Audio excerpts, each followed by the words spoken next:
Hi guys, welcome to Multiverse. Today we're going to talk about an awesome comic called The Golden Age. It's a comic that was published in the early 90s, but it's such an awesome comic. Basically, when I made my Atom video, it reminded me of that comic, and I had to talk about it. It was written by James Robinson, who also wrote the Starman series of the 90s, who was very critically acclaimed by pretty much everyone. And it was drawn by Paul Smith. Paul Smith was his claim to fame was when he drew the X-Men in the early 80s, and it was colored by Richard Ory. I have to admit, I have no idea what else he colored.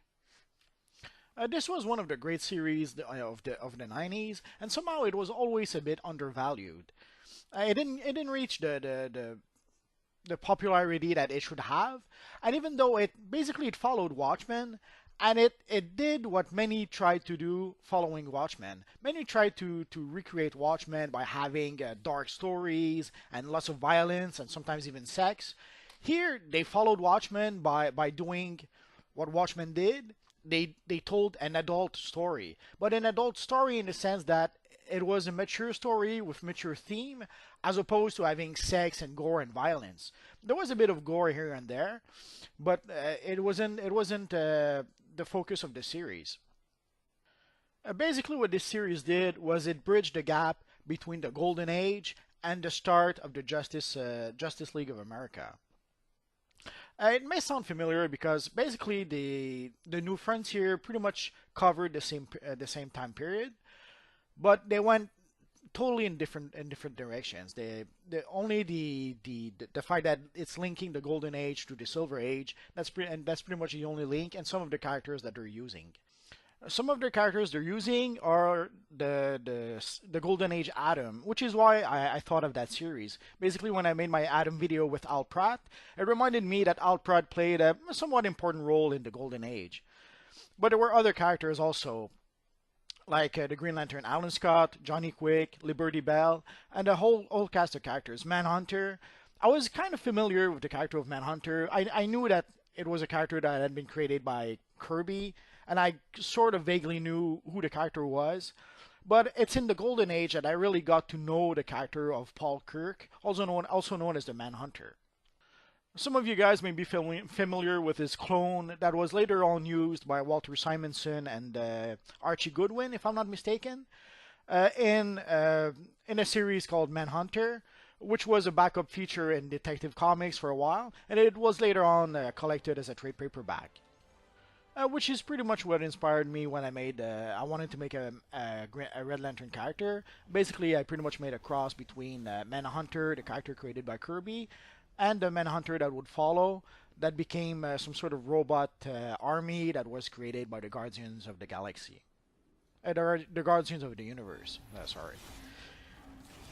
So basically, the Golden Age starts at the end of World War II. We have all the heroes that went overseas to fight the evil forces of Hitler pretty much came back in America. And at first they had a hero's welcome.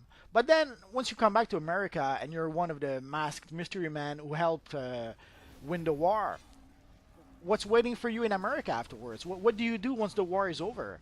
And that's pretty much how the story starts. So it starts with basically a handful of characters who don't really know what to do with themselves, who end up in a situation where they're now ordinary people, and they're not used to that. They're used to being heroes. So they have a hard time dealing with that. And there's also a huge mystery behind the story that pretty much starts. Basically, we have our friend Paul Kirk, Manhunter, that I just mentioned, who basically is on the run. He doesn't know why, he doesn't know who's running after him, but he knows that they're coming, and he has to escape. And there's a few weird hallucination that the character has. Like I mentioned, it has a bit of gore. It's during some of those hallucination that we mainly see that kind of stuff.